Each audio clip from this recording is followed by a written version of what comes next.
पाहताय प्रहार टीव्ही, सत्यमेव व्रतम। भाजप राष्ट्रवादी काँग्रेसमध्ये सारं काही अलबेल नसल्याचं समोर येत आहे। केंद्रीय गृहमंत्री अमित शहा यांनी राज्याच्या उपमुख्यमंत्री सुनेत्रा पवार यांची भेट नाकारल्याची माहिती सूत्रांनी दिली आहे। तसेच अमित शहा यांच्या नाराजीचं कारणही समोर आलंय।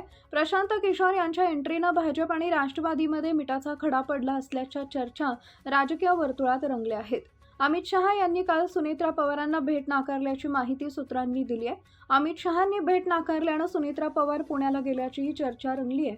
अमित शहा 2 दिवस मुंबई दौऱ्यावर होते, मात्र या दौऱ्यादरम्यान सुनेत्रा पवार कुठेही दिसल्या नाहीत। त्यांच्या अनुपस्थितीमुळे चर्चेला उधाण आलंय। केंद्रीय मंत्री अमित शहा यांनी शनिवारी मुंबई दौऱ्यावर होते। यावेळी अमित शहा यांच्या स्वागतासाठी राज्यातील प्रमुख नेते उपस्थित होते।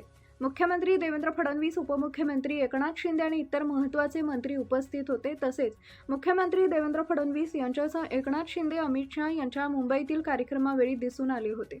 आज उपमुख्यमंत्री सुनेत्रा पवार या दौऱ्यात कुठंच दिसल्या नाही, त्यामुळे राजकीय वर्तुळात वेगळीच चर्चा सुरू झाली आहे। शनिवारी मुंबईत अमित शहा यांचा कार्यक्रम सुरू असताना सुनेत्रा पवार पुण्यातच दुपारपर्यंत जिजाईवरच कार्यकर्त्यांच्या भेटीगाठी घेत होत्या।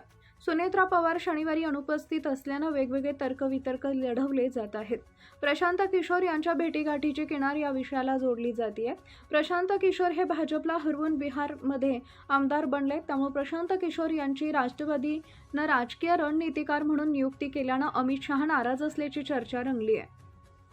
प्रशांत किशोर यांना भाजपचा तीव्र विरोध असल्याची सूत्रांची माहिती आहे। भाजपचा विरोध असताना देखील किशोर हे राष्ट्रवादीचे काम पाहतायत। या पार्श्वभूमीवर सुनेत्रा पवार यांनी अमित शहा यांच्या दौऱ्यापासून अंतर राखून ठेवलं होतं का, असा प्रश्न उपस्थित केला जातोय।